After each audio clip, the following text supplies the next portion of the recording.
G'day and welcome back to MotoringBox. On today's episode, I'm going to show you how you can fix the bumper sag on a BA and BF Falcon. It's only going to cost you $2.50.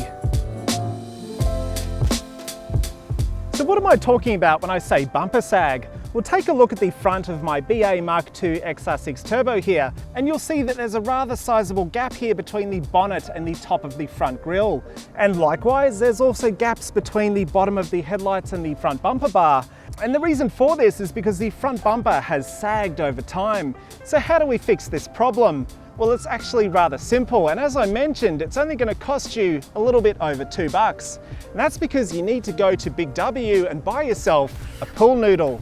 Now, I wasn't able to get one in Mercury Silver to match the car, but you know, it really doesn't matter because we're going to be inserting a section of this pool noodle in behind the front bumper to help prop it up. Once it's installed, you're not even going to see it, so really the color doesn't matter. So how do we do this? Let's head back to the garage and I'll show you how to do it. So if you've never removed the front bumper bar off your Falcon, it's actually a really easy job. Not at all as daunting as you might believe. So apart from the pool noodle, which we're going to need for this mod, you're just going to need some basic tools. The first being screwdrivers. You're also going to need some zip ties, so make sure you've got a pack of those. And also it helps to have a socket set and also a trim removal tool.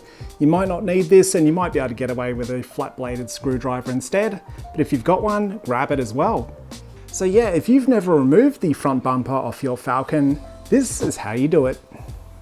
So first of all, we need to remove this black plastic trim which sits around the bonnet release mechanism. And to do that, we need to remove these 4 automotive trim clips using a Phillips head screwdriver. Once you've removed all 4 clips, you can't actually take this piece out yet, and that's because we need to remove the front grille by releasing these 2 additional trim clips. Once the clips have been removed, we can simply lift the front grille vertically and unclip it from the front bumper. Once the front grille is out of the way, we can then pull out the black plastic trim from around the bonnet release latch, which then gives us access to the 2 bolts which hold the front bar to the front of the car. Grab your 10mm socket and undo both of these bolts. From there, we need to move to the front wheel arches, and to get better access, I'd recommend turning on your car and then turning the wheels to full lock in either direction. This will give us excellent access to the 2 additional plastic trim clips and the metal screw. All 3 need to be taken out, and then we need to repeat this process on the other side of the car as well.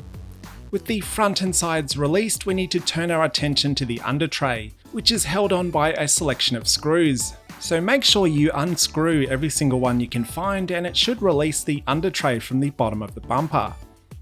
With the top, sides and underside of the bumper all unscrewed, the only reason that the front bumper is still actually attached to the car is because it's clipped in on either side. And to unclip it, we need to simply pull the side of the bumper away from the front guard, and then you can move around to the other side of the car and unclip that side too. Now that both sides have been unclipped, we can simply pull the front bumper away from the car, being especially careful not to pull it away too far because some cars, like my XR6 Turbo here, actually have front fog lights which are still attached to the wiring loom. You can choose to unplug these fog lights if you like, or simply lower the front bumper down onto the ground and leave both of them connected. This is going to give us all the space we need to perform this modification. What we need to do now is grab our pool noodle and hold it up against the top edge of this egg crate style plastic bumper reinforcement piece. And what we need to do is trim this pool noodle to the exact length of the gap between the 2 front headlights, because the pool noodle is going to attach to the top of this reinforcing panel. And how is it going to do that, you ask? Well, we need to cut a line down the entire length of this noodle, making sure that you cut all the way through to the center hole, so that we can begin to open up the pool noodle and then wedge it down on top of this reinforcing piece. It should almost clip on in a way, and you need to make sure that you push it down as far as it can go. Work your way along the entire length of the noodle until you're satisfied, and you can grab a couple of zip ties to feed it through the reinforcing panel and around the noodle to hold it down into place. Make sure you tighten them up fairly tightly. I'm choosing to add just a single zip tie on either end of the noodle, but if you want to add additional zip ties along the length, feel free to go and do that. So we've got our pull noodle zip tied down correctly, and as you can see, the top of the noodle is lining up almost exactly with the underside of the headlight. So when the front bumper fits on over the top, I reckon it's going to line up pretty nicely. With my pull noodle in place, I tried to reinstall the front bar, but it wouldn't actually go on because I realised that the underside of my front bar, underneath where the front grille sits, actually had some polystyrene style inserts. I'm not really sure if this is something that Ford came back after the fact and reinstalled, because they were kind of glued on in a rather dodgy fashion, and clearly they're not holding the bumper up as high as it needs to be. So both of these polystyrene foam pieces came off pretty easily, so if your car actually has these installed as well, just peel them off really carefully and keep them aside somewhere just in case you need them in the future. Now that that's done, I'm going to try and reinstall this bumper again. And it's going on a lot better this time. I've got the front sitting roughly where it needs to be, and I can then move around to the side and get that clipped in. With the bumper aligned roughly, we should be able to press it into place, and it'll find its spot naturally. And with the first side clipped in, we can move around to the other side and repeat the same process. I'm actually going to reinstall these two bolts which hold the top of the bumper down on either side, because I want to get the bumper sitting in its final position so that I can attach the front grille and close the bonnet to see how it looks before we continue the reinstallation process. So far so good, the gaps around the underside of the headlights has really closed up, and to check how the top of the front grille aligns with the bonnet, I'm going to clip it back into place, simply by lining up the tabs and then pushing it down until it clips in, before reinstalling the two plastic trim clips which hold it down on either side. With the front grille installed, I'm going to gently close the bonnet and lock it into place, and I must say it's looking really good.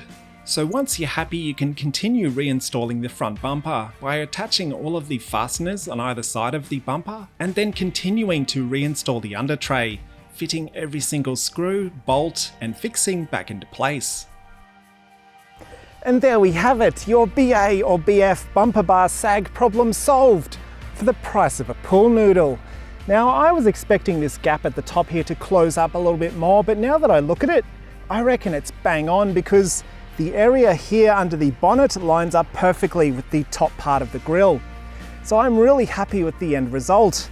And you know, the gap under the headlights has also closed right up. I reckon everything looks exactly as it should be.